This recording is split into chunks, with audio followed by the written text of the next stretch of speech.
Allez, on est parti pour la dernière table ronde, c'est la 7e, chiffre magique, que l'on a intitulé De cause toujours à tais-toi. Les deux conférenciers que nous avons le plaisir d'accueillir, Frédéric Aiguille, vous êtes un ancien de RT France, c'est bien ça, et vous êtes lancé voilà, indépendant pour lutter contre ce qu'on appelle ça, les merdias, c'est ça, non, les médias de masse. Pour les détruire, voilà, c'est bien, les détruire. C'est parfait. Vous travaillez en indépendant avec différents autres types de médias, plutôt... Beaucoup sur Twitter aujourd'hui, enfin X, c'est l'avantage. X.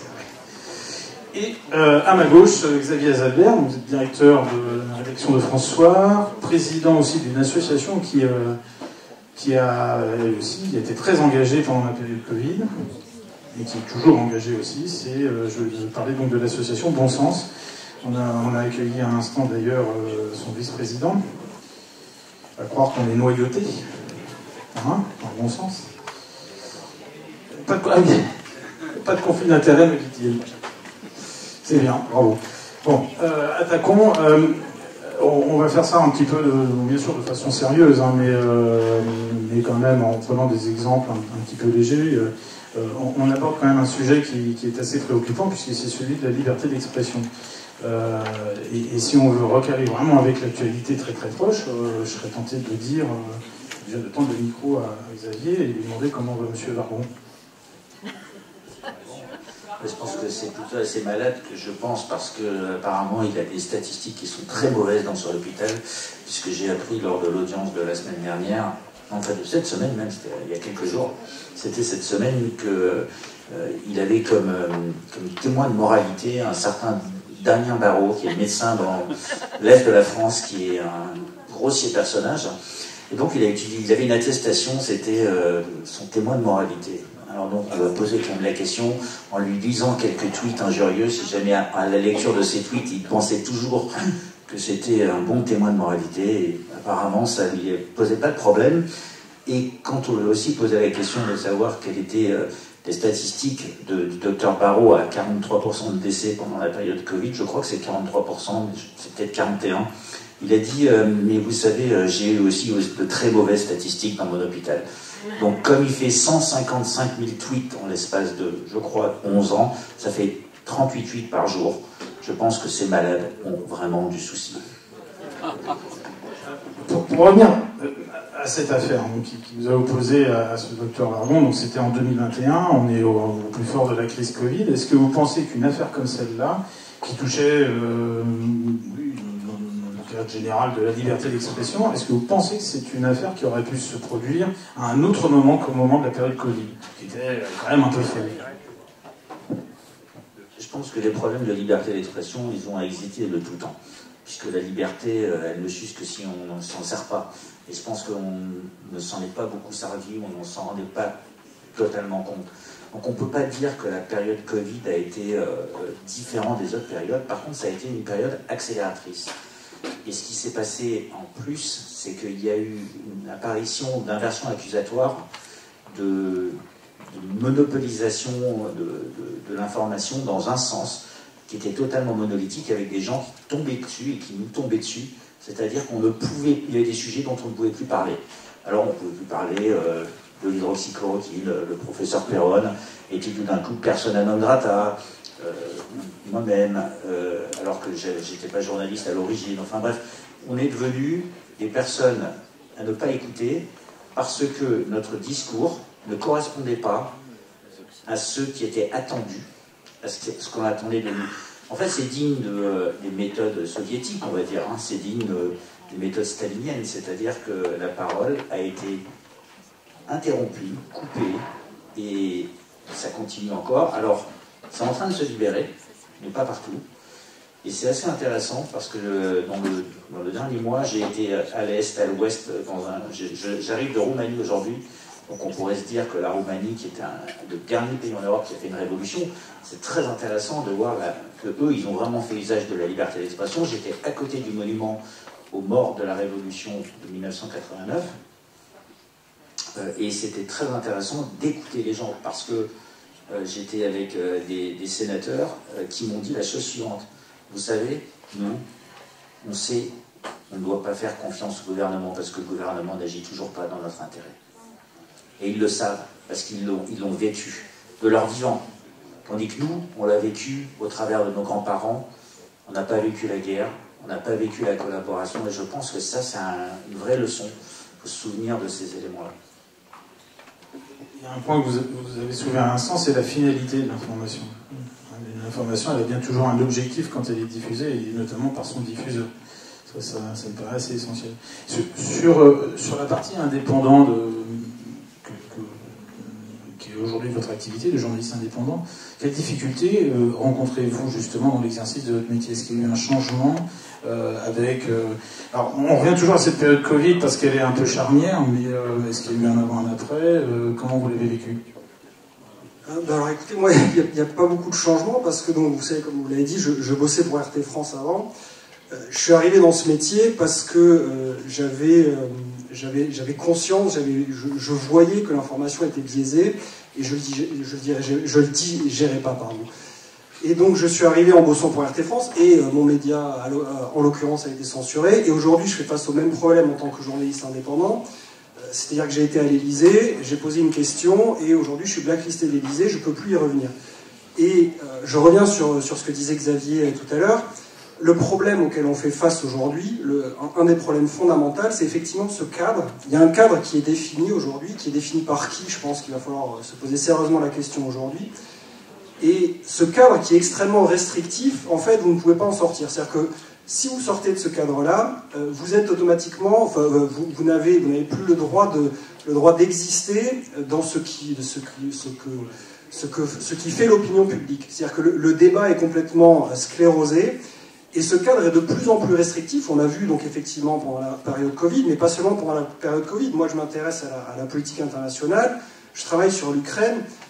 Aujourd'hui, on voit bien que le débat sur l'Ukraine, si vous voulez, il est limité. Il est interdit de discuter au dehors du cadre qui est extrêmement restrictif et qui est que la Russie commet une guerre d'agression contre un pays, contre un État souverain. Et le problème de cette question-là, c'est que quand vous partez de ce simple constat, on vous empêche en fait, on vous limite les solutions que vous pouvez apporter à ce problème. C'est-à-dire que les solutions que vous pouvez apporter quand vous partez de ce simple constat vont être de dire tiens, il faut sanctionner la Russie parce que voilà, c'est ce qu'ils font, sort du droit international. Et on vous propose des solutions qui vont à l'encontre de vos intérêts. C'est-à-dire qu'aujourd'hui, vous payez les pots cassés des décisions qui sont prises parce qu'on vous a empêché d'avoir le débat, d'élargir le cadre du débat, qui aurait été évidemment, si on élargit le cadre du débat sur l'Ukraine, qui aurait été de dire, oui, mais il y a eu Maïdan, il y a eu l'incident de la maison des syndicats, il y a eu les accords de Minsk qui n'ont pas été respectés par Hollande et par Merkel, il y a eu les bases de la CIA à la frontière, il y a eu les biolabs, il y a eu etc. etc. Mais le problème aujourd'hui auquel on fait face, et auquel on fait face nous tous, c'est-à-dire que moi en tant que journaliste, mais plus généralement, c'est que cette expression-là, en fait, elle n'a plus le droit de citer effectivement dans le débat public, et c'est ça qu'ils sont en train d'essayer d'attaquer, c'est ça qu'ils attaquent aujourd'hui frontalement. On a une évolution aujourd'hui aux États-Unis qui est notable et positive, parce qu'on a Elon Musk, on peut penser ce qu'on veut d'Elon Musk, mais qui quand même a libéré la parole sur Twitter. On a sur Facebook Mark Zuckerberg qui a retourné sa veste, qui a avoué et qui a dit, et qui lui a mis les mots sur le responsable, en fait, finalement, le censeur en chef, en disant, voilà, moi, à l'époque du Covid, je ne pouvais pas publier parce qu'on m'interdisait de publier ceci, qui a dit, l'affaire Hunter Biden, je ne pouvais pas écrire dessus parce qu'on m'a interdit d'écrire dessus, parce que l'État profond lui a interdit d'écrire dessus. Et donc on est là face, à mon sens, au problème fondamental auquel on fait face aujourd'hui en Europe d'autant plus, parce que l'État profond est en train d'être démantelé aux États-Unis, donc il est en train de revenir en Europe, il est en train de revenir à Bruxelles, et donc vous voyez Bruxelles qui s'attaque frontalement à la liberté d'expression, à cette liberté qui ne veut pas qu'on dépasse de ce petit cadre, parce que évidemment, si on sort de ce cadre, ils ne peuvent plus prendre les décisions qu'ils veulent prendre. Donc c'est aujourd'hui, on doit avoir toutes les alarmes qui s'allument, parce que on a une attaque franche de Bruxelles contre notre liberté d'expression. C'est-à-dire que vous avez encore le droit de discuter sur Internet, dire ce que vous voulez, mais vous n'avez pas le droit de l'amener dans le débat public. C'est-à-dire que vous en avez l'interdiction avec des outils législatifs aujourd'hui, hein, avec le DSA, avec le Media Freedom Act, avec maintenant Nathalie Loiseau qui a le bouclier démocratique européen, le bien nommé. Et tous ces outils-là sont faits pour vous empêcher de sortir de ce cadre, pour empêcher le débat public de sortir de ce cadre, parce que sortir de ce cadre, si vous ne pouvez pas sortir de ce cadre, voilà, vous pouvez pas, ils ne pourront pas prendre les politiques qu'ils mettent en œuvre et qui vont à l'encontre de nos intérêts. Est-ce qu'il ne faudrait pas... Est-ce qu'il ne faudrait pas... alors je me dis ça, hein, je suis tout à fait béotien, amateur. Mais est-ce qu'il ne faudrait pas redéfinir l'information, la nature même de l'information? C'est quoi une information? Dans mon exposé introductif à ce colloque, je parlais de bruit. On a quand même l'impression aujourd'hui, notamment avec Internet, avec les réseaux sociaux, avec les influenceurs, que c'est pas tant l'information qui est diffusée que ce bruit est assourdissant qui gêne. Et qui gêne donc justement nos autorités. Est-ce qu'il faudrait, si je me fais l'avocat du diable, est-ce qu'il faudrait restreindre ça, ou on laisse les vannes ouvertes et puis on redéfinit un cadre, un nouveau cadre, on va dire, de cette liberté d'expression, de cette communication? Alors, ça c'est une bonne question. Je pense que la notion de la définition de l'information, c'est vraiment fondamental. Et pour justement en parler, j'ai pris un parallèle qui s'appelle la pollution. Et la pollution informationnelle. Parce qu'en fin de compte, on a une loi qui s'appelle la loi du pollueur-payeur. C'est-à-dire quand quelqu'un pollue notre environnement, eh bien, il doit payer. Et cette loi, elle est trentenaire. Quand quelqu'un pollue l'information, voilà, il ne doit pas payer. Il n'y a rien de payé. Donc en fait, il y a deux éléments qu'il faut regarder. C'est la définition de l'information et aussi la théorie de l'incitation. C'est-à-dire, qu'est-ce qu'on a pour inciter les gens à être vertueux dans leur usage de l'information et qu'est-ce qu'on a comme méthode de coercition, de contrainte dans le cadre de s'il délivre une mauvaise information. Parce qu'on peut délivrer une mauvaise information volontairement, et ça c'est abusif, mais on peut aussi le faire par erreur. Et pour revenir à la définition de l'information, en fait, on nous a servi beaucoup d'opinions. Une information, ce n'est pas une opinion. En fait, une information, c'est quelque chose qui devrait être factuel. Ça devrait être irréfutable. Ça devrait être exactement comme l'étude de médecine. Tant que ce n'est pas réplicable, eh bien ce n'est pas un fait. C'est-à-dire une information, tant qu'on ne peut pas se mettre d'accord sur une information, ça veut dire qu'on n'a probablement pas 100% de l'information. Donc on a du bruit. On a tout ce qu'il y a autour du bruit. Einstein avait appelé ça la constante cosmique, c'est très intéressant, parce que quand il n'arrivait pas à expliquer quelque chose, eh bien, il utilisait la philosophie, et donc il mettait tout le monde d'accord. Et je pense que ça sont des éléments fondamentaux, c'est qu'on nous a servi beaucoup d'opinions sur les plateaux de télé. D'ailleurs, il suffit de regarder un peu les slogans que vous avez sur CNews. En fait, leur slogan marketing, ce n'est pas axé sur l'information, c'était beaucoup sur l'opinion. Donc moi, j'entends beaucoup de gens dire « je pense que ». Quand on pense que, c'est une opinion. Et moi, ce que j'aime bien, c'est quand quelqu'un vient avec une étude, et puis une deuxième étude, comme le professeur Perron a dit sur Lyme, il a dit parfois il faut attendre 30 ans pour que l'information soit validée. Et je pense qu'on confond ces deux éléments, ce qui fait que ça rend très difficile la tâche pour tout le monde de comprendre est-ce que c'est une information ou une opinion qu'ils reçoivent. Et dès qu'on pollue un système avec des opinions, eh bien ça peut être pollué par plein de choses, de l'idéologie ou de la corruption. Mais il y a des gens qui pensent que ne pas manger de viande, c'est mieux qu'en manger, et c'est une opinion, c'est pas forcément... et on doit pouvoir côtoyer. Il y a des gens qui pensent que la religion, c'est mieux que pas de religion. Et donc ça vient polluer, on va dire, tout le système informationnel. Donc le travail qu'on a dû faire en tant que média, et moi en tant que scientifique, ce que j'ai essayé de faire, c'est justement de dépolluer cette information. Et d'essayer d'apprendre aux gens que la rigueur de l'information, et ça c'est quand on a travaillé dans les marchés financiers, on se rend compte d'une chose, c'est que le prix d'une action, si elle vient d'être polluée par une information qui est une rumeur, eh bien on n'a pas le bon prix. Et donc qu'est-ce qu'on va faire? On risque de se casser la gueule, de prendre des mauvaises décisions. Le principe de l'information, c'est que tant qu'on n'a pas l'information et on a une opinion, on peut prendre une mauvaise décision, et ça peut arriver à tout le monde. C'est arrivé à 80% des Français qui sont allés se faire vacciner, ils n'avaient pas forcément la bonne information, ils avaient des opinions. Le tous vaccinés, tous protégés était un slogan marketing, c'était une opinion. Et ça marchait très bien, en termes, parce que c'est super d'avoir ça.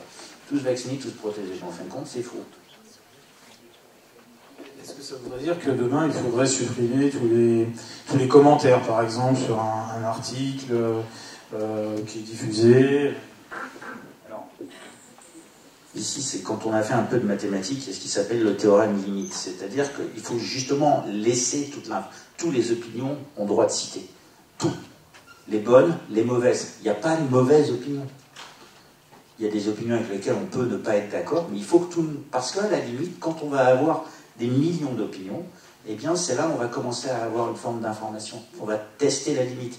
On va pouvoir dire, tiens, c'est assez intéressant. Prenons juste une statistique. J'entends tout le monde scander Macron démission. D'accord ? Où j'entends tout le monde que Macron mène le pays dans la mauvaise direction. Eh bien, une statistique, c'est soit ce qu'on a fait avec François et avec Bon Sens, c'est pour avoir des informations, on est allé chercher le pourcentage d'individus qui pensent comme ça. Et on a 66% des gens qui pensent que Macron mène le pays dans la mauvaise direction. Il y en a 60 et quelques pourcents qui pensent qu'il devrait démissionner de suite.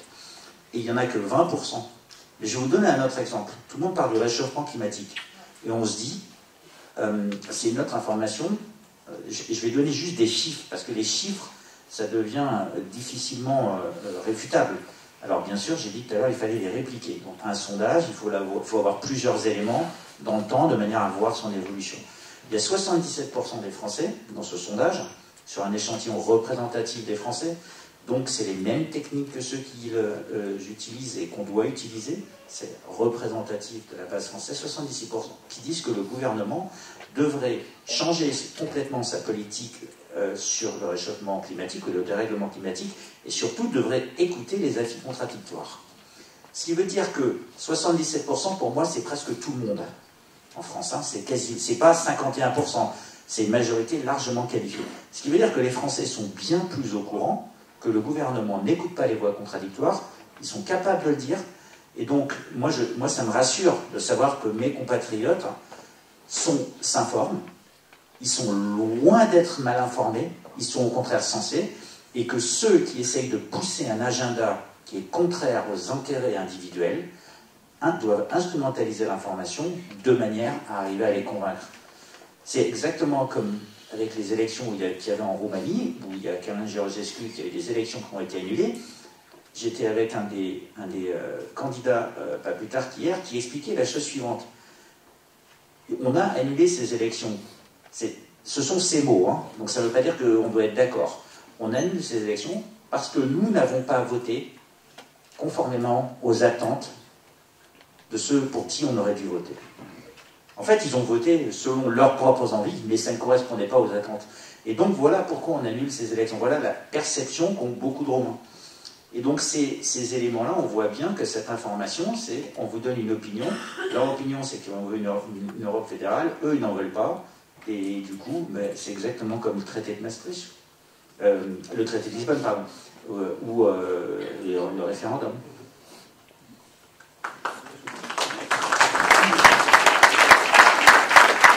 Alors, moi, juste un mot sur la question. Moi, j'ai un avis finalement un peu radical aujourd'hui. Non, moi, je pense qu'il faut absolument rien censurer et que il faut croire à l'intelligence collective et la vérité fera son chemin, en fait. C'est le mensonge qui a besoin de la censure. La vérité, elle se suffit à elle-même, elle finit par triompher. Donc, aujourd'hui, qui plus est, si on cherche à censurer, j'ai pas d'autre mot, à censurer cette information en disant, à censurer des commentaires, à censurer une information en disant, non, voilà, on peut faire ça. Qui va faire ça? Qui va décider aujourd'hui? C'est concrètement ce que faisaient les médias mainstream, c'est concrètement ce que faisait le Décodex du Monde, toutes ces horreurs-là, où on vous impose effectivement du coup une idéologie, sous prétexte de dire, de vous amener une information qui serait fact-checkée. Les fact-checkers, à mon sens, c'est l'opposé du journalisme, et c'est extrêmement dangereux pour la liberté d'expression. Il faut bien voir aujourd'hui, si on laisse faire ces outils, si on permet d'avoir ces outils-là, entre les mains de qui vont-ils être? Qui va décider de ça? Aujourd'hui, je pense qu'il faut vraiment se poser cette question. On vit dans un monde où concrètement, on a des dirigeants qui n'ont pas forcément, ce que disaient tout à l'heure les Roumains, la remarque qu'ils ont fait sur leur gouvernement, qui n'ont pas forcément leur meilleur intérêt en tête. Ça rejoint un peu ce que disait, j'avais noté cette phrase, ce que disait Jean-Noël Barrot, où il expliquait il y a quelque temps chez Léa Salamé. Alors attendez, je vais me retirer la citation exacte, parce qu'en tant que journaliste, quand même, c'est ce qu'il faut faire. Il n'est pas question que le débat public soit délocalisé de manière totalement dérégulée sur les grandes plateformes de réseaux sociaux. Donc, ce qu'il vous explique, c'est que lui veut que le débat public soit régulé par qui? C'est-à-dire soit régulé par lui, et concrètement, qui se tienne où? Qui se tienne pas sur les réseaux sociaux, parce que sur les réseaux sociaux, vous avez le droit de parler, vous avez le droit de parole, et ça, c'est absolument ce qu'il ne veut pas. Donc, qu'il soit sur des endroits, qu'il soit à la TV, chez Léa Salamé ou chez Brice Toussaint, si vous voulez.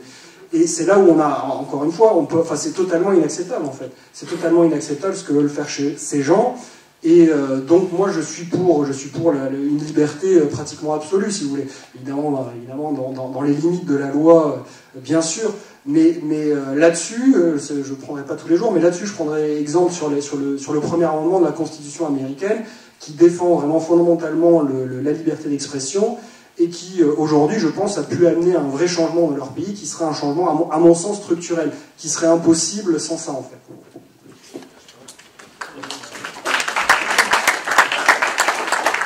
Je vais rajouter un point sur le premier amendement, juste pour dire, en fait, les Américains, ce qui est intéressant, c'est qu'il y a des moments où ils font des choses bien. Et je pense que notre travail, c'est aussi de saluer les choses quand elles sont bien et d'essayer de modifier les choses qui ne sont pas bien. Le fait d'avoir sacralisé la liberté d'expression comme étant le premier amendement, ça leur a donné énormément de force. Ça a donné énormément de force aux gens parce que pour eux, c'est immuable. Maintenant, est-ce qu'il y a quelqu'un qui sait à quel rang la liberté d'expression est en France? C'est le rang combien d'après vous? 1, 2, 3, 4, 5, 6 Dans quel contexte? Dans la déclaration, le contexte juridique. Premier amendement de la Constitution. Bon, il faut savoir que le préambule de la Constitution française, c'est la Déclaration des droits de l'homme. C'est au rang 11. C'est au rang 11. Ça vous donne... Alors, on a consacré d'autres valeurs, tout en haut, comme l'égalité, mais le principe de l'égalité devrait être supplanté par la liberté d'expression. Parce qu'au nom de l'égalité, justement, on va faire fermer la bouche à certaines personnes. On va se permettre de censurer. C'est ce que fait M. Barrot. Et c'est pour ça qu'il faut l'expliquer. À la CEDH, au niveau de l'Europe, non, pardon, c'est au rang 11 en France et au rang 10 en Europe. Alors c'est très intéressant cette analyse, parce que si on devait réécrire la Constitution, peut-être qu'on devrait s'inspirer, on devrait mettre cet élément tout en haut, en disant on s'est battu pour la liberté d'expression, on ne peut pas l'avoir au rang numéro 10, on ne peut pas l'avoir au rang numéro 11. Et ça, c'est quelque chose de fondamental. Je pense que c'est ça la différence que j'ai perçue quand j'allais aux États-Unis, c'est que à la limite, ils sont peut-être pas d'accord avec Trump, mais ce qui les fait partir du Parti démocrate, c'est tous les mensonges en fait. C'est justement tout ce cloisonnement, toute cette volonté de contrôler cette liberté d'expression, qui est pour eux c'est viscéral, c'est pas possible. Donc ils vont vers celui qui est le plus pragmatique, qui correspond le plus à leurs valeurs. Et je pense que ça, c'est quelque chose qu'on a oublié en France. C'est un peu comme dans la médecine, le diagnostic, on ne palpe plus les choses parce qu'on oublie les priorités. Toujours dans la ligne de cette liberté d'expression, qu'est-ce qu'on aurait à craindre, pour reprendre un petit peu un thème d'actualité sur l'intelligence artificielle et puis ce qui va se passer dans 2 jours avec l'arrivée de ce salon là, du numérique là. Est-ce qu'on peut craindre qu'il y ait justement, alors si on part par exemple de votre point de vue, c'est-à-dire que pas de censure, est-ce qu'on pourrait avoir demain de l'information complètement générée par cette intelligence artificielle et puis qui serait complètement fausse, qui reposerait sur des inepties, mais bon, qui aurait malgré tout un discours cohérent et qui permettrait d'influencer justement la population? Parce qu'on a quoi aujourd'hui en fait? Parce qu'aujourd'hui, l'information des médias mainstream, excusez-moi, mais c'est quand même la pire possible. C'est-à-dire que c'est concrètement mensonge sur mensonge. Donc, je suis pas vraiment inquiet vis-à-vis de ça. Je pense pas que ça puisse être pire que ce qu'on a aujourd'hui concrètement. Donc, non, à mon sens, encore une fois, je demeure convaincu, moi c'est l'essence de mon métier, je demeure convaincu que la liberté, que la vérité finira par triompher. Et donc c'est pour ça que, de toute façon, effectivement, la liberté d'expression est absolument nécessaire. C'est la pierre d'édifice de la démocratie. Sans, vous n'avez pas de démocratie. Et donc, aujourd'hui, s'inquiéter de voir, bien sûr que ça va arriver, et bien sûr qu'il va y avoir des attaques, entre guillemets, des tentatives d'ingérence, si on peut dire, de l'intelligence artificielle. Mais j'ai du mal à voir en quoi ça peut être pire que l'état médiatique aujourd'hui qu'on a. Si j'ai bien compris, avec la dernière expérience en date de DeepSeek, on s'est aperçu, me semble-t-il, que cette intelligence artificielle était alimentée plus par un esprit chinois qu'un esprit américain. Et c'est peut-être en ce sens-là que je dis qu'il peut y avoir une influence dans les données et dans la façon dont elles pourraient être plus tard interprétées et manipulées. Ça, encore une fois, il faut comprendre comment ça fonctionne. L'intelligence artificielle, c'est des bases de données, c'est des modèles mathématiques. Et bien sûr, un modèle mathématique, c'est programmé. Donc, à un moment ou à un autre, il y a forcément un humain qui va influer sur ce genre de choses. Parmi il y a des boucles qui permettent d'auto-apprendre, donc qui permettent de construire ce qu'on pourrait appeler une idéologie. Mais ça, c'est de tout temps. Alors, la technologie, c'est assez marrant. C'est dès qu'il y a des grosses ruptures de technologie, on a toujours peur. On se pose toujours les mêmes questions. Et ici, il faut quand même de revenir en arrière, de se dire, il y a John Lennon, à un moment, il a dit « Power to the people ». Et puis, il y a Jim Morrison, il avait dit « Celui qui contrôle les médias, c'est celui qui contrôle les esprits ». Donc, ce qui veut dire qu'il y a des gens qui étaient, il y a plus de 50 ans en arrière, qui avaient déjà la même perception que les médias vont être mauvais, que ça va influencer énormément. Il y a eu des grandes ruptures de technologie que l'on a eues. On a pu avoir peur du téléphone mobile. Si vous vous souvenez, il y avait des gens qui disaient que ça allait griller le cerveau. Enfin bref, il y a eu beaucoup de ruptures de technologie qui ont fait que parfois on s'est dit « Ah ben non, la technologie, je ne veux pas m'en servir ». Donc à quoi peut servir l'IA? C'est là où il faut être intelligent. Et ce qu'il y a, c'est qu'il faut s'amuser avec. C'est-à-dire que quand vous êtes un chercheur, comme quelqu'un qui s'appelle Jean-Pierre Petit, avec qui je parlais juste avant de venir ici. Jean-Pierre Petit, c'est un chercheur qui est à la pointe, à l'ultra-pointe. C'est-à-dire que c'est celui qui va contre le consensus scientifique.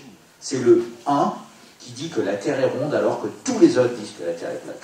Je rappelle, Jean-Pierre Petit, c'est quelqu'un qui a inventé le magnétodynamique, qui est à l'origine de la supériorité militaire des Russes aujourd'hui. C'est une technologie qui a été développée en France, avec des chercheurs qui ont été formés en France. Donc je rappelle que la formation, ça veut dire qu'on est capable de former des champions, mais notre système n'a pas été capable de développer cette technologie qui a été développée par les Russes, parce qu'on n'est pas capable de capturer cette technologie. On est à l'ancêtre de Internet avec le Minitel. Et le Minitel, on voit bien que c'est une technologie qu'on a laissé mourir. Parce que les Américains ont fait une technologie peut-être moins bonne, mais plus rapide, et ils ont été plus pragmatiques. Donc, de mon point de vue, quand on est un chercheur comme Jean-Pierre Petit et qu'on a toute la communauté scientifique, ou comme Christian Perron avec la maladie de Lyme, c'est le seul à dire quelque chose. Il se prend la communauté qui lui dit « Non, non, tu dis des conneries ». Eh bien, l'intelligence artificielle, ça peut justement l'aider de se dire ben, quand j'ai un consensus contre moi, comment je fais pour me battre contre ça? Et ça va peut-être lui donner... Et en fait, ce qu'a fait Jean-Pierre Petit, c'est très intéressant, c'est il a posé les questions en disant ben, j'ai un consensus scientifique, et puis il essaye, avec l'IA, de sortir de ça pour trouver une voie, et il se rend compte que justement, l'IA est plus intelligent, et il me disait, ce qui est assez marrant, c'est que l'IA est plus intelligent parfois que les humains, qui sont biaisés par tous leurs biais de perception, par les arguments d'autorité, par l'escalade d'engagement.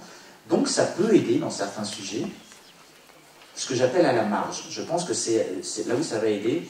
Alors, ça ne va pas aider à avoir 20 sur 20 en français au bac de français, je pense. Ça aidera par contre à faire moins de fautes d'orthographe, à avoir une syntaxe plus correcte, à utiliser des phrases mieux formées, mais ça ne fera jamais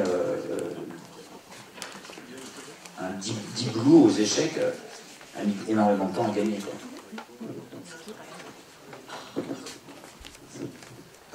Oui, donc, inquiétude légitime, ok, vis-à-vis de DeepSeek, très bien. Maintenant, il y a une inquiétude très concrète qu'on a aujourd'hui sur la fabrique de l'information dans notre pays et en Europe. Concrètement, on a vu Donald Trump vient de fermer l'USAID. L'USAID avait 6200 journalistes sous sa fiche de paye qui bossaient, et notamment en Europe, qui bossaient. Et l'USAID bosse pourquoi Aid, c'est que dans le nom, hein, c'est pour faire avancer les intérêts américains. L'USAID, c'est une agence qui est au cœur, qui est le lien entre le Pentagone, le département d'État et la CIA, et qui sert les intérêts américains. Donc vous avez concrètement là la fabrique de l'information. Aujourd'hui en Europe, elle est attaquée d'ores et déjà. C'est-à-dire que ça, c'est un problème qui est déjà là en fait, qui est déjà là et contre lequel on doit faire face. Si ce problème n'existait pas, excusez-moi, hein, mais peut-être qu'on aurait ouvert notre gueule sur Nord Stream. C'est-à-dire qu'on a quand même le cœur énergétique européen qui se fait attaquer par notre allié, et on n'ose rien dire. C'est-à-dire que là, on voit bien tout le problème que cause en fait tout ce système qui a été mis en place, et notamment médiatique, et où là, on a une urgence en fait. On a une urgence qui est là, donc qu'on s'inquiète des possibles dangers potentiels de DeepSeek et de ce que ça peut avoir sur le domaine de l'information, soit, mais déjà, attaquons-nous à ce qui existe déjà, quoi. Sur l'USAID, en fait, parce que c'est génial de toujours parler de ce qui se passe ailleurs. Donc l'USAID, c'est un budget de 36 milliards de dollars. En France, on a l'Agence française du développement, l'AFD. Donc AID, ça veut dire l'Agence internationale du développement américain. Donc en fait, c'est pour tout. En France, on a l'Agence française du développement, c'est la même chose. Donc les États-Unis, c'est un peu moins de 400 millions d'habitants, donc ils ont 36 milliards. Nous, en France, on a 13 à 14 milliards pour l'Agence française du développement, pour 68 millions de personnes. On n'a pas 3 fois moins de personnes que les Américains. Hein. On en a 5 à 6 fois moins. Donc, notre Agence française du développement, qui a servi, bien sûr, à promouvoir les intérêts de la France en France-Afrique, tout à l'heure, on parlait de Mayotte. C'est très intéressant, parce que quand on regarde où va l'argent de l'Agence française du développement, j'ai fait un article sur ça il y a un peu plus de 2 ans, j'avais appelé ça l'Agence française du développement ou des détournements d'attention. Et accessoirement, ça pourrait être aussi du détournement de fonds, mais je ne vais pas aller aussi loin que ça, parce qu'il y a quelqu'un qui m'a dit, au Parlement européen, qui m'a dit, si tu touches à l'Agence française du développement, t'es mort. Voilà, c'est la seule fois où j'ai eu une menace de mort. Alors c'est pas vraiment une menace de mort, mais c'est une expression, j'imagine. En tout cas, voilà ce qui se passe. Donc, chez nous, on pourrait faire des économies. Je suis 100% d'accord avec Frédéric que moi, j'ai absolument pas peur de l'IA. J'ai beaucoup plus peur de la manière dont nos politiques ont monopolisé notre République. En fait, ils ont capturé notre démocratie. Ils ont monopolisé nos médias avec notre argent. J'ai beaucoup plus peur de ça. Et je pense qu'avec peu de changements, on pourrait arriver à libérer énormément de choses. Donc, ce qui est en train de se passer aux États-Unis, c'est une leçon pour nous qu'il faut regarder. Il ne faut surtout pas en avoir peur. L'IA, il ne faut surtout pas en avoir peur. Par contre, il ne faut pas se laisser faire, il faut s'éduquer. Et il ne faut pas non plus se leurrer, parce que quand j'entends Emmanuel Macron dire qu'il veut faire de la France le champion de l'IA, je pense qu'avant, il va falloir qu'on restaure notre classement PISA en termes de mathématiques, en termes de physique, parce qu'on est tellement descendu loin dans les classements que nos chercheurs, qui étaient excessivement demandés, je vais vous donner deux chiffres. La France, à un moment, c'était la 2e puissance économique mondiale. Ils avaient peur de nos chercheurs, ils avaient peur, les Américains, acheter nos scientifiques. Ils venaient les chercher. Et on a perdu ce classement. Donc je pense qu'on peut se dire qu'on l'a été, donc pourquoi pas. Et j'aime bien cette race, et les Américains, ils ont dit que rien n'est impossible, et moi j'ai entendu quelqu'un qui m'a dit impossible, c'est pas français. Donc, moi, si je me souviens, alors en gros, je pourrais le cas lui dire, mais bon, il faudrait relativement peu de choses pour que cette censure, ce début de censure disparaisse. Pourtant, les médias, ils sont détenus par des milliardaires. Donc voilà, qui vont dire, c'est ce que vous venez de dire, mais comment faire pour, non pas s'en débarrasser, mais rendre certainement ce marché de l'information et cette fabrique de l'information beaucoup plus fluide et plus honnête. Ça c'est un travail de tout un chacun en fait. Aujourd'hui, il faut brûler sa télé, déjà, c'est la première étape. Une fois que vous avez brûlé votre télé, vous ferez beaucoup de bien, vous ferez beaucoup de bien à l'information. Aujourd'hui, on est dans une guerre informationnelle, mais une guerre qui est menée contre vous. C'est-à-dire, elle est clairement contre vos intérêts. Je parlais de... Voilà. Et donc, si vous voulez, dans cette guerre-là, il faut la mener. C'est-à-dire que soit vous la subissez, soit vous vous combattez, en fait. Et pour se combattre, cette guerre, la principale ressource, c'est votre esprit, c'est votre cerveau. Donc, il ne faut pas donner cette ressource à votre ennemi. C'est une guerre d'attrition qu'il faut mener, donc il faut éteindre sa télé, il ne faut plus la regarder, il faut aller s'informer ailleurs. Aujourd'hui, vous avez mille et une façons de vous informer. Tant que Internet est encore libre, on peut encore s'informer, on peut encore faire des choses sur Twitter, etc. Vous avez plein de choses, plein de médias alternatifs. Voilà, il y a Xavier Azalbert qui est ici. Mais donc ça c'est un travail que chacun doit mener, en fait. C'est un travail que chacun doit mener parce que, encore une fois, cette guerre, elle est menée contre vous et il ne faut pas donner de ressources à l'ennemi. Il faut les donner aux autres. Il faut les donner à ceux qui mènent la guerre de votre côté, en fait.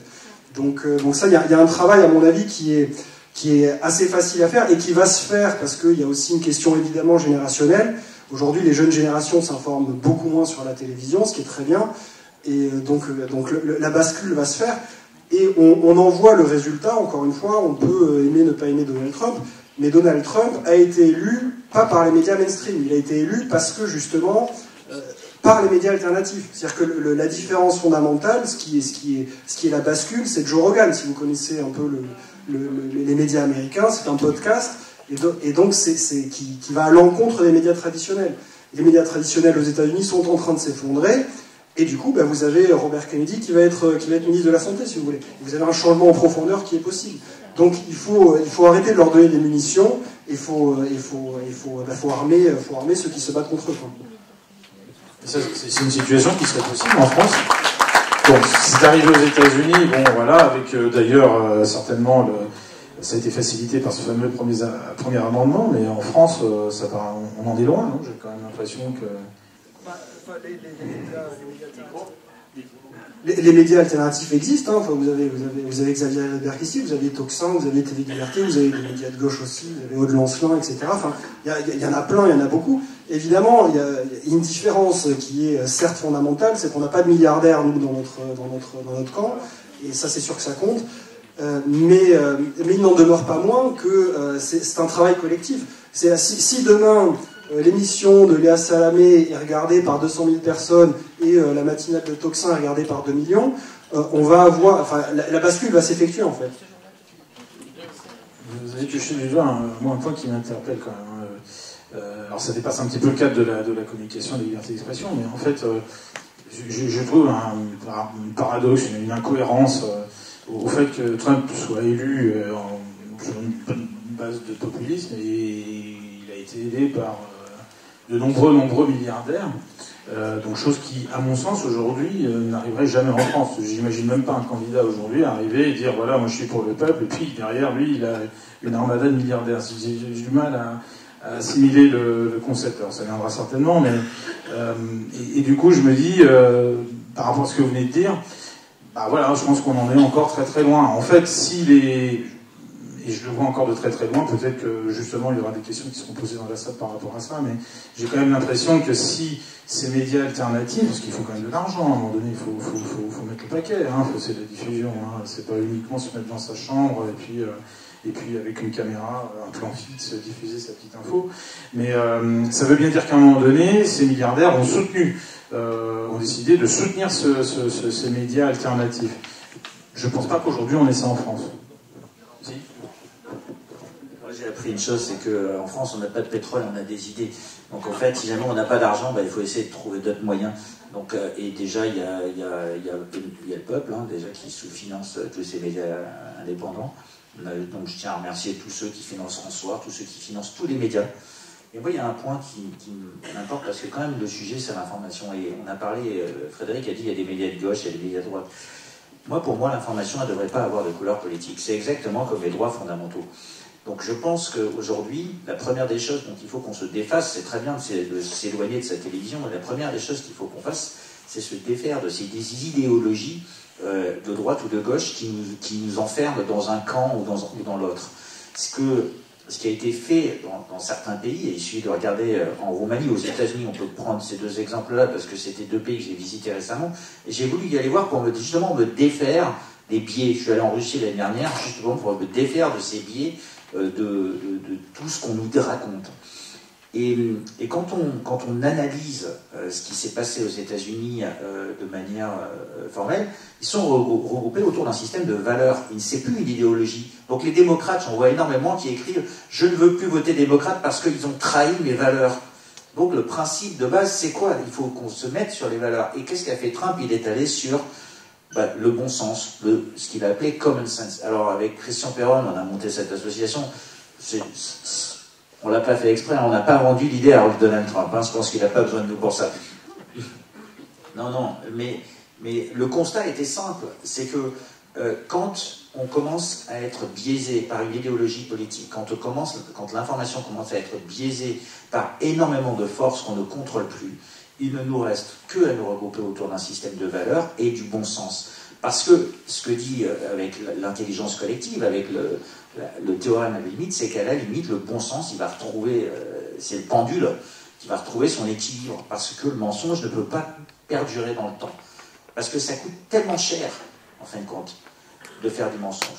Donc la propagande coûte bien plus cher que faire la vérité. C'est pour ça qu'un petit média comme François, avec quelques personnes, on a réussi à éviter plein d'écueils. C'est pas qu'on est meilleur.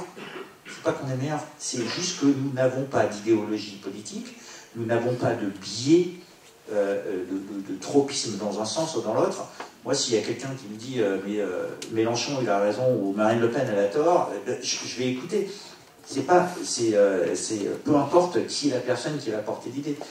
Et alors, qu'est-ce qu'on fait pour éviter d'aller écouter Elon Musk ou éviter d'écouter Trump ou n'importe quoi, ou d'écouter Christian Perron quand il parle de la maladie de Lyme? On va l'étiqueter. On va lui dire non, ces informations qu'il délivre, donc on va lui dire les complotistes, antisémites, homophobes, tout ce que vous voulez. Bientôt, on va inventer une autre catégorie, j'imagine, on va dire, je sais pas, anti-Azalbert, ou je sais pas.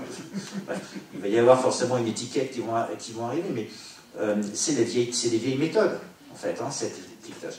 Donc, se défaire de ces biais, c'est fondamental pour moi. Jeter la télé, ça en fait partie, mais se défaire de ces idéologies social-démocrates qui nous hantent, dans lesquelles on est forcément attaché pour des raisons familiales.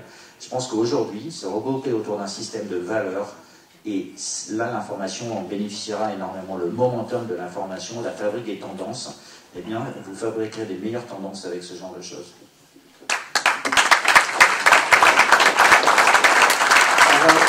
On va passer aux petites questions, liberté d'expression. Hein. Juste une? Non. Je plaisante. Merci. Je voulais savoir quand même, est-ce qu'on peut vraiment parler de liberté d'expression quand il n'y a pas d'argent du tout? Pour moi, le journalisme qui me passionne, c'est le journalisme d'investigation. C'est quand même pas possible, concrètement, de faire de l'investigation sans aucun argent, avec des journalistes qui, au mieux, sont pigistes, se battent déjà, eux, pour survivre. Est-ce que finalement, c'est une forme de censure que d'empêcher de l'argent qui est donné à tous les médias, finalement? Oui, enfin, c'est-à-dire une forme de censure, qu'est-ce que vous voulez dire? Si le journalisme réel pouvait exister avec des enquêtes sur le long terme, d'aller sur le terrain et tout, on aurait une réelle information de ce qui est. Au lieu de ça, on est obligé de raccourcir, on est obligé de simplifier, on est obligé de faire du slogan. Donc, de fait, on n'a pas l'absence d'argent fait qu'on ne sait pas vraiment ce qui se passe. Voilà, cette censure-là, en fait, elle est implicite. S'il y avait cet argent qui vienne de milliardaires ou d'un système qui permettait d'alimenter cela, finalement, la liberté d'expression, c'est pas simplement dire les choses, c'est pouvoir aussi aller enquêter, justement, comme disait Xavier, avoir une pluralité, avoir différentes, pas simplement opinions, aussi de voir différentes expériences. Et c'est vrai que peut-être c'est cette forme de censure implicite quand on ne donne pas les moyens financiers, comme on ne donne pas non plus les moyens financiers à la recherche. Tout à fait. C'est exactement la même chose. Donc oui, liberté d'expression, d'accord, mais donnons aussi les moyens de cette liberté d'expression. Je partage tout à fait votre avis. Figurez-vous que donc je suis parti à Kazan en Russie couvrir le sommet des BRICS. Je l'ai fait à mes frais, parce que donc je n'ai plus de médias. Et je l'ai fait à mes frais dans l'idée de me dire, est-ce que ce que je vais présenter, parce que je me doute bien qu'il y a peu de journalistes qui seront là-bas, je ne me suis pas trompé, il y a peu de journalistes français que ce sujet intéresse, et effectivement avec très précisément cette idée-là en tête, en me disant mais est-ce qu'aujourd'hui on peut créer un système où on va faire ce journalisme-là, du journalisme de terrain, d'enquête en profondeur, etc., sans avoir de financement donc des médias mainstream, parce que vous savez ce que j'en pense aujourd'hui, mais donc est-ce que ça va intéresser le public suffisamment pour pouvoir que eux au final me financent, parce que voilà, c'est là où on arrive toujours au fond du problème. Si on veut faire ce métier-là, à un moment donné il faut aussi gagner sa vie, il faut pouvoir y aller, il faut pouvoir faire les choses, etc. Donc est-ce que c'est un modèle qui peut exister? Écoutez, je sais pas, on verra, on en reparle dans 2 ans. En tout cas moi c'est ce que je vais essayer de faire. Nous, c'est ce qu'on fait en fait depuis 2016, on va dire, avec François. Donc, c'est du journalisme collaboratif. Donc, on a énormément parié sur le fait que quand en 2016 ou 2017, j'ai fait des groupes de discussion, j'avais des chercheurs d'université, des ingénieurs dans des entreprises qui me disaient on n'a pas accès aux médias, on ne nous donne pas la parole, on n'a pas la parole. Et donc, l'objectif à l'origine de ce journalisme collaboratif citoyen, c'est pour des gens comme Frédéric, qui a un journalisme professionnel, c'est de travailler en équipe. En fait, c'est la pluridisciplinarité. De manière à ce qu'il y ait des gens, dans leur temps libre, il y en a qui sont passionnés pour faire des modèles d'aviation, puis il y en a d'autres qui sont passionnés par l'information. Et j'avais énormément de gens qui m'ont envoyé des études complètes qu'ils ont fait sur leur propre. Et alors, le problème qu'il y a, c'est que c'est pas mis en forme, ou ça respecte pas certains canons, ou c'est pas assez précis. Je vais vous donner un exemple de ce qui s'est passé avec l'enquête de Xavier Poussard sur Devenir Brigitte. En fait, il y a une personne qui s'appelle Natacha Ray qui fait une enquête. Son enquête, c'est pas le canon de l'enquête. Et donc, qu'est-ce qu'a fait Xavier Poussard derrière? Eh bien, il a repris ces éléments, mais il n'a pas assez de puissance de feu, et il y a quelqu'un qui s'appelle Candace Owens. Donc cette alliance, ce regroupement d'intérêts, qui coûte pas très cher en fait, c'est pas excessivement cher. Mais l'avantage que ces 3 personnes ont, c'est qu'ils sont tous indépendants. Ils n'ont aucun lien de subordination. Et le lien de subordination, c'est le salaire. Quand vous êtes salarié de France Télévisions, vous avez un lien de subordination. Pour ceux qui connaissent des gens qui travaillent là-bas, moi j'en connais pas mal, et en fait, qu'est-ce qui se passe? C'est qu'ils me disent tous ah oui, on regarde ce que tu fais, c'est génial, tous les jours on lit ce que tu fais, mais nous on ne peut pas en parler. Parce que, tu comprends, j'ai les traites de mon appartement à payer. Et donc, le salaire est en inadéquation avec la déontologie journalistique, puisque la déontologie journalistique oblige le journaliste à dire la vérité quoi qu'il en coûte.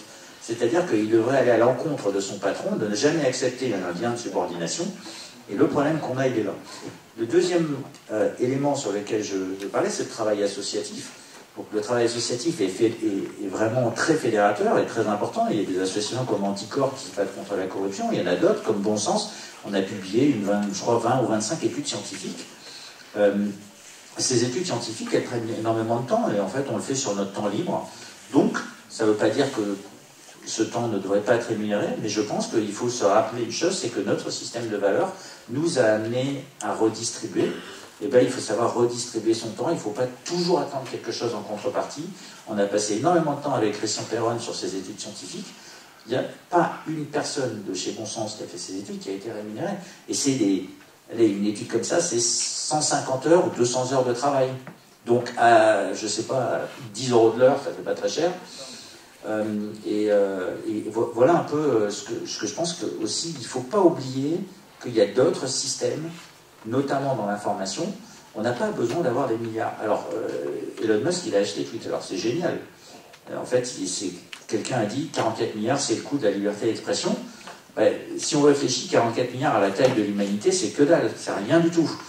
Macron, il a dépensé 1300 milliards en l'espace de 7 ans, et qu'est-ce qu'on a? En fait, on n'a rien pour ça. Donc, en fait, on devrait lui demander des comptes. Et l'autre chose qu'il y a, c'est que l'humain a une fâcheuse tendance à regarder ce qui l'intéresse. Et parfois, on n'a pas la bonne métrique. Donc, tout à l'heure, quand je vous ai parlé de l'Agence française du développement, j'en ai parlé avec quelqu'un juste avant, en lui disant, oui, on pourrait regarder les pièges jeunes. Les pièges jeunes, donc l'opération de Brigitte Macron, parce que tout le monde est intéressé par ça. Les pièges jeunes, c'est 5 millions de budget. Je dis, moi, ce qui m'intéresse, c'est les 13 milliards de l'Agence française du développement. Pourquoi? Parce que de suite, si jamais on met un peu le bordel là-bas, on va peut-être pouvoir récupérer quelques milliards qu'on pourrait redistribuer. Et la dernière idée qui a été donnée par Claude Chollet de l'Observatoire du journalisme, que je trouve très intéressante, c'est si on récupérait quelques milliards, lui suggère de donner 100 € à chaque personne en France et qu'il puisse les donner aux médias qu'il veut. Donc 68 millions de Français, elle est peut-être de 40 millions de votants, je ne sais pas, 40 millions multipliés par 100 euros, ça en fait des millions pour redonner. Et chacun pourrait juste donner, décider, je veux aller sur tel sujet. Nous, chez Bon Sens, par exemple, c'est intéressant de regarder, quand les gens viennent, ils disent « je veux mettre de l'argent sur des études scientifiques » ou « je veux mettre de l'argent sur des études juridiques, sur des actions juridiques ».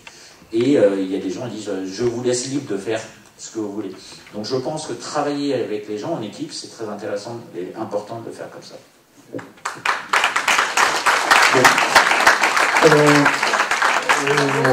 Une petite dernière là-bas et puis on arrête. Ah, c'est là. Bon, bah tant pis, désolé, monsieur. Je rebondis.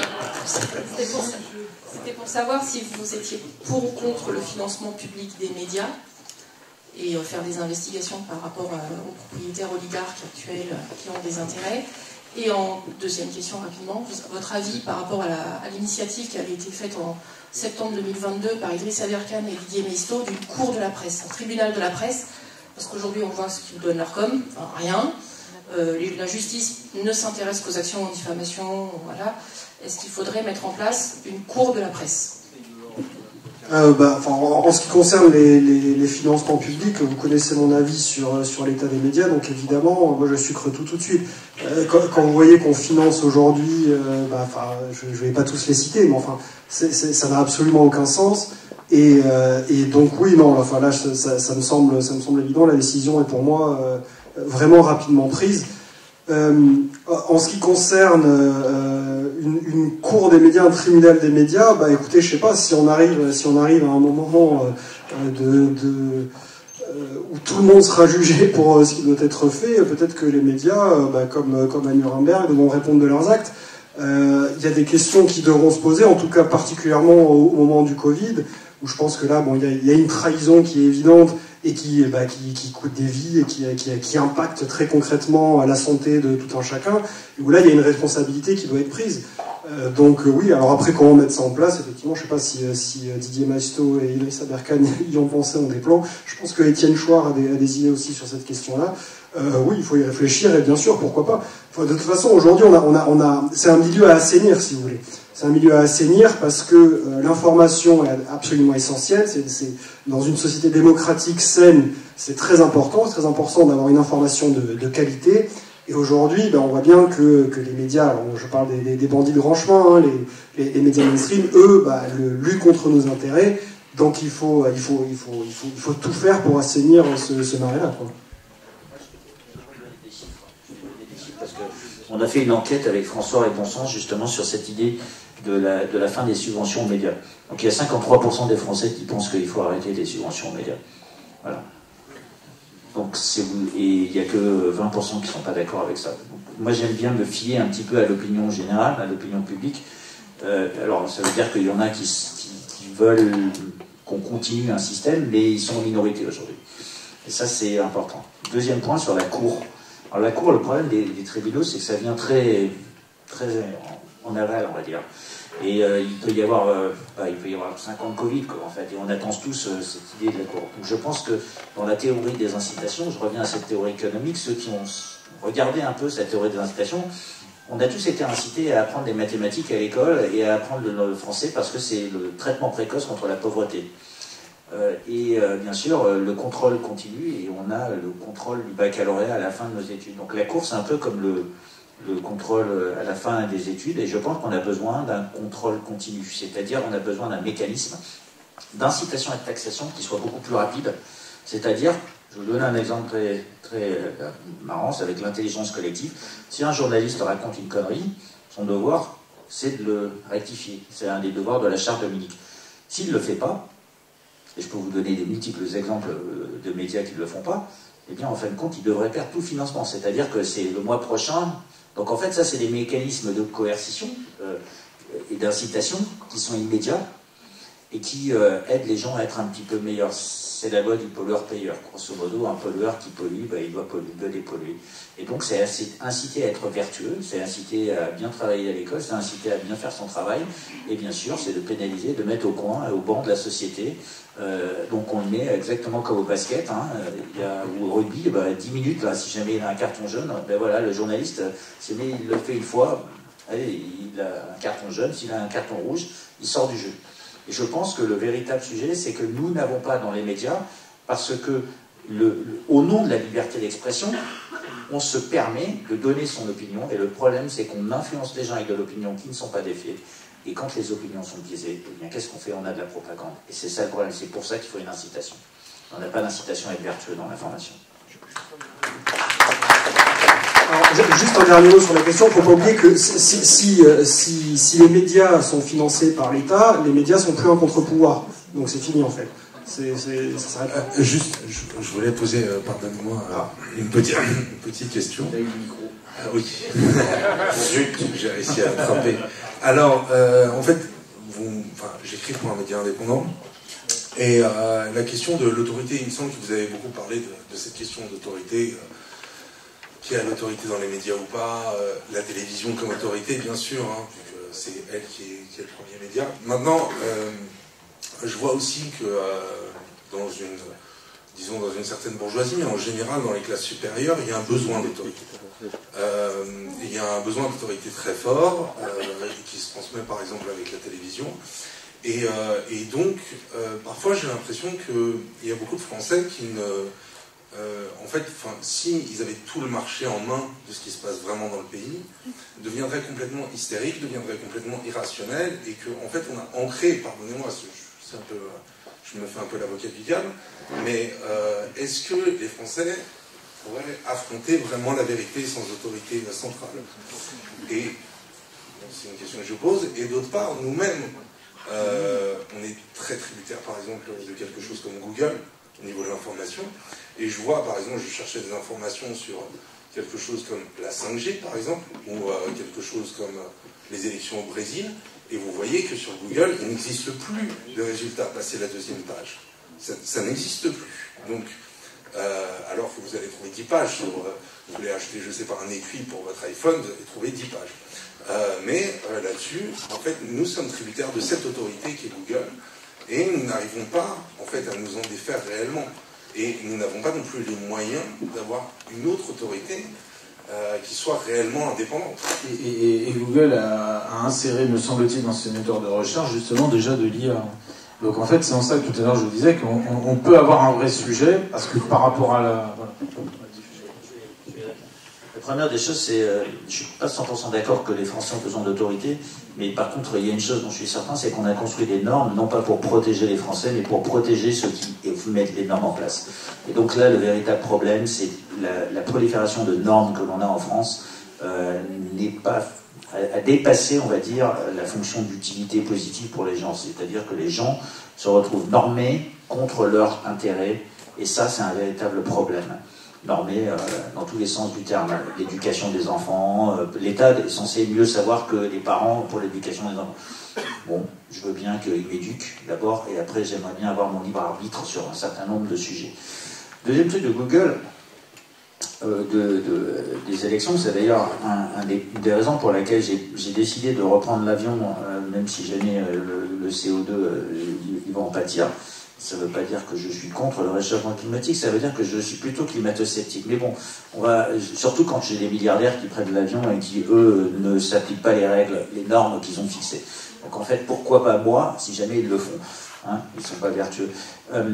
C'est pour ça que j'ai décidé de m'absoudre de céder, de retourner voir, d'aller discuter directement avec les gens. Et ce que je vous incite à faire, c'est, même si vous utilisez Google, parce que Google c'est vous contre la machine, c'est aussi de parler aux gens.